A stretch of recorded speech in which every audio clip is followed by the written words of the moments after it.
Para naman talakayan ng tungkol sa ika-14 na araw ng paglilitis ng Vice Presidente, makakapanayam natin ngayong hapon si Attorney Jojo Batelier, Legal Counsel mula sa Gonzales, Batelier, Libres and Reyes Law Office.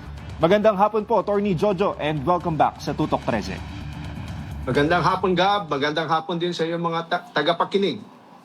Attorney, sumalang muli sa direct examination ng prosekusyon si COA ICFAO State Auditor Sailin Del Ocampo ngayong araw, kung saan kabilang sa lumabas ay ang pinondohan ng OVP confidential funds na hindi raw pasok sa period of utilization at ang kaduda-dudang mga pangalan. Actually, 73 million yung disallowance.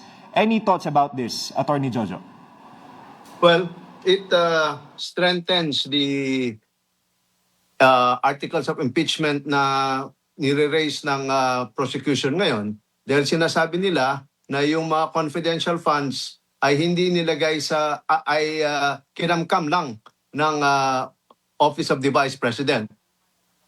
Okay, Attorney, ipaliwanag lang natin sa publiko, no, para mas maunawaan nila. Kaduda-duda raw para sa prosecution yung umano'y disbursement ng confidential funds to several projects across the country dated in just one day. Particularly, no, inahalintulad pa nga ni Prosecutor Kapunan sa isang fictional character ang SDO na ito ng DepEd. For understanding ng publiko, ano po ba ang kaduda-duda rito, Attorney Jojo? Kasi masyado maraming lugar o disbursements na ginawa sa isang araw. Parang imposible na physically impossible to have distributed so much confidential funds in one day. Yes. So technically, Attorney Jojo, ito ay questionable sa perspective mo legally, no? Yes, oo. Okay. Parang physically impossible to have disbursed so much funds in one day.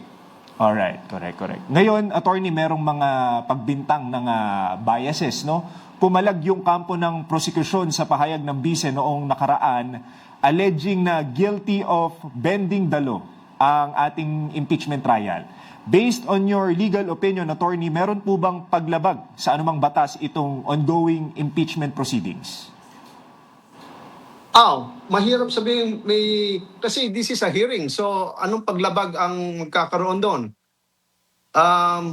It's just that they probably feel that the presiding officer is allowing so much leeway to the prosecution. Ang problema kasi dito, you can see that masyado maraming documents, no? More than 1,000 acknowledgement receipts. Wala mga resibo ito, puro acknowledgement receipt.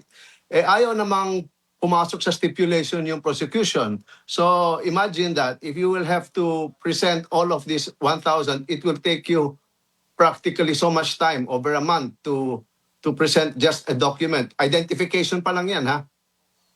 Thank you for the clarification, sir. Talagang ito'y parte ng due process, no?